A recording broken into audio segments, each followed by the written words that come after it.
voting, which makes the shortlist, and then you have 15 films. After the 15 films, the campaign continues, and then you have the nomination, and you have 5 films, and then you have the campaign that continues, and then you have the final vote.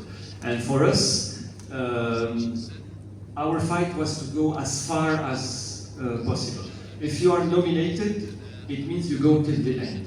If you don't win, it's not an issue. For us, the idea was to be still in the race, because the more you are in the race, the more you do screenings, the more people see it, the more people talk about it, the more journalists talk about it, etc., etc.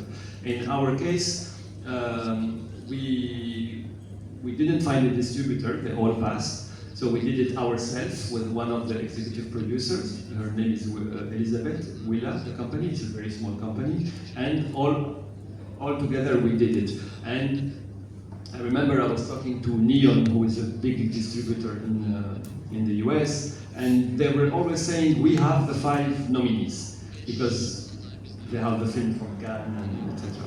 And I was telling him, no, we don't have the 5. We will be one of the 5. And of course, this was our goal. And at the end, he had 4 and we had the last one. And again, the idea was, because at the end, you were like, okay, there's one Palestinian film among the 5 nominees. What is this film? People talk about it. And the more people talk about it, the more people want to see it. We knew also that it's a film quite hard to see. We had a lot of reaction of people saying, I can't see it, it's too tough. And what we were saying to them is, if watching the film is too tough, imagine what is the Palestinian living. So see the film and talk about it and do something about it, but you have to see it. So the more we were in the race was, we call it the race, 4 months and a half, and we were doing the screening like every day. In New York, in LA, in New York, in LA, in London, in Paris, in Berlin. And also at the same time we were doing what we call impact screenings, which were screenings in institutions.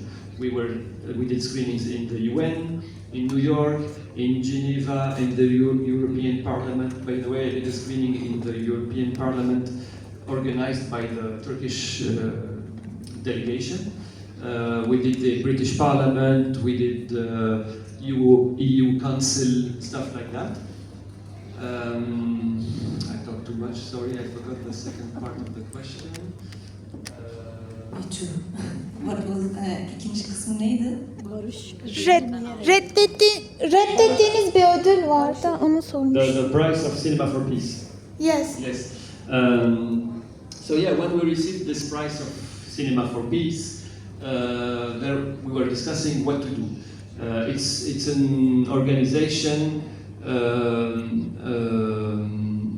I think the president of honor or something is Hillary Clinton. So there were different possibilities. Either we accept the award and we go and that's it, or we just don't go and don't accept it. And we were discussing what's the best to do. And for us, after discussion, the best thing to do, instead of refusing the award, because we can refuse the award, is to go there and to tell them what we have to say. And we felt this is stronger. So basically, Kauthar, the director, went, and she said that she doesn't accept the award, because if it's Cinema for Peace, she will take it when there will be real peace, and when people like the politicians who are supporting Cinema for Peace do something really about peace. So yeah, she refused the award, and we let it on stage, and we said we will be happy to accept it when it will be really peace. Thank you. Başka soru var mıydı? Şu tarafta sanki vardı, gitmişti.